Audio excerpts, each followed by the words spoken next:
Welcome to shops of blessing.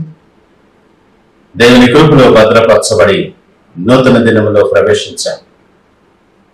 ఈనాటి దేవుని వాగ్దానం.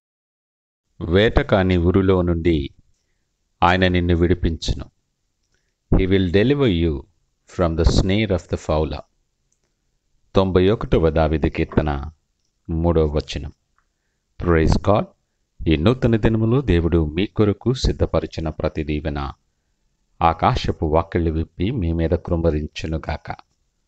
మరి యొక్క నూతన దినాన్ని ఆరంభిస్తున్న నేపథ్యములో ప్రేమ కలిగిన వాగ్దానము ద్వారా దేవుడు మనల్ని దర్శిస్తూ ఉన్నాడు. అల్లకల్లోలంగా ఉన్న సముద్రాన్ని నిమ్మళపరచగల సమర్థుడు ఆయన. సముద్రమే కాదు సుమా, మన ఆత్మీయ జీవన సముద్రంలో కూడా చెలరేగే అనేకమైన ఒడిదుడుకులను, అలలను, ఇలాంటివి ఎన్నో ఉండొచ్చు. అవన్నీ కూడా మాట మాత్రము చేత వాటన్నిటినీ నిమ్మలం పరచగలడు ఆయన.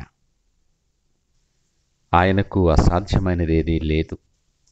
కొన్ని సమయాలలో అంత మంచిగా ఉంది అని మనం విశ్రమిద్దామని అనుకునే నేపథ్యములో ఆ సమయంలోనే మాటు వేసిన వేటగాని వలె అపవాది మన మీద దాడి చేస్తాడు. మనలను ఆత్మీయముగా, శారీరకముగా, ప్రతి విధముగా బలహీనపరచాలని ప్రయత్నము చేస్తాడు. కానీ నీ దేవుడు నిన్ను ప్రేమించేవాడు. నిన్ను మర్చిపోలేదు ఆయన.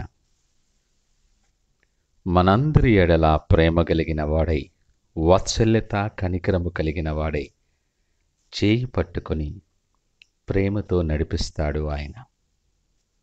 ఈ మాటను బట్టి మనము ధైర్యపరచబడ్డాం. ఈ మాటను బట్టి ఆదరణ పొందుకోవలసిన వారంగా ఉన్నాం. సాతాను ఎన్నో విధములైన కపటోపాయముల చేత మనలను ఉరిలో, ఒక ఉచ్చులో ఇరికించి బంధించి, నువ్వు కుములుతూ ఉంటే ఆనందిస్తాడు, ఒక ప్రక్క అవహేళన చేస్తాడు. నీ విశ్వాసాన్ని, నీ భక్తిని, నీవు నమ్ముకున్నటువంటి ఆ దేవుణ్ణి అవహేళన చేస్తూ ఉంటాడు. మన అనుభవాలలో ఇలాంటివి చాలావి మన జీవితంలో ఉంటాయి. ఈ జీవన ప్రయాణంలో శ్రమల గుండా, ఇరుకులు, ఇబ్బందుల గుండా నువ్వు ప్రవేశించవలసి రావచ్చు, నడిచి రావాల్సి వచ్చుండొచ్చు.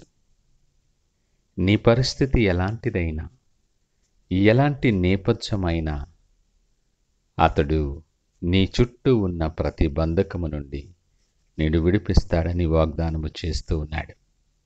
మన జీవన విధానములో, జీవన మార్గములో ఎన్నో అనుభవాలు మన ప్రయాణంతో ముడిపడి ఉంటాయి. నీ కుటుంబములో, నీ పని స్థలములో, నీ ఆరోగ్యములో, ఇంకా ఇలా ఎన్నెన్నో విషయాలలో సాతాను ఆటంకపరుస్తాడు. ఆటంకపరిచి మన దగ్గర సమయము లేకుండా చేసి, దేవుని వైపు తిరగకుండా, దేవుని ఆలోచన లేకుండా మనలను శక్తివంతమైన బంధకములలో ఉంచుతాడు. ఆ ప్రకారముగా మనం బంధించబడిన వారముగా ఉంటాం. అయితే దేవుని వాక్యం నీతో సూటిగా మాట్లాడుతుంది. పగలు ఎండ దెబ్బైనను, రాత్రి వెండల దెబ్బైనను తగులకుండా అన్ని విషయాలలో కూడా నీ చుట్టూ కృపా కంచె కావలి ఉంచి నిన్ను నెమ్మది పరుస్తాడు ఆయన. ప్రతి భయాన్ని తీసివేస్తాడు ఆయన. ఈ మాటలు వింటున్న ప్రియ దేవుని జనాంగమా, నువ్వెవరివైనా, నీ నేపథ్యమైనా ఏదైనా, నువ్వే పరిస్థితుల్లో ఉన్నా కూడా, ఈ మాటలు వింటున్న ప్రియ దేవుని జనాంగమా, నువ్వెవరివైనా, నువ్వే స్థితిలో ఉన్నా, సజీవుడైన మాటలు నువ్వు వింటున్న నేపథ్యంలో ఉన్నావు. ఆయనకు వేరుగా ఉండి మనమేమీ చేయలేం. ప్రతి పరిస్థితికి, అన్ని విషయాల్లో మంచి ఆలోచన అనుగ్రహించి మనల్ని సరిచేసేటటువంటి వాడు. నిన్ను విడిపించే దేవుడు నిత్యము నీతోనే ఉన్నాడు. నిన్ను విడువని దేవుడు నీతో ఆయన సన్నిధి ఉంచి ఉన్నాడు. మీరు నా ప్రజలు, నేను మీ దేవుడనై ఉంటానని వాగ్దానము చేసిన దేవుడు. ఈ నూతన దినాన్ని ఆరంభిస్తున్న నేపథ్యంలో ప్రతి బంధకము నుండి, అపాయకరమైనటువంటి ప్రతి విషయము నుండి తప్పించబడి ఆయన సన్నిధిలో సాక్షులుగా అనేక మందికి దీవెనకరముగా నిలిపి ఆశ్చర్యకరమైన రీతిలో నిన్ను ఆశీర్వదిస్తాడు. ఆ గొప్ప ఆశీర్వాదాలు స్వతంత్రించుకునేలాగున ప్రార్థనాపూర్వకముగా దినాన్ని ఆరంభిద్దామా? ప్రార్థించుకుందాం. పరిశుద్ధుడు, ప్రేమ నమ్మకమైన మా యేసయ్యా, స్తోత్రాలు, వందనాలు.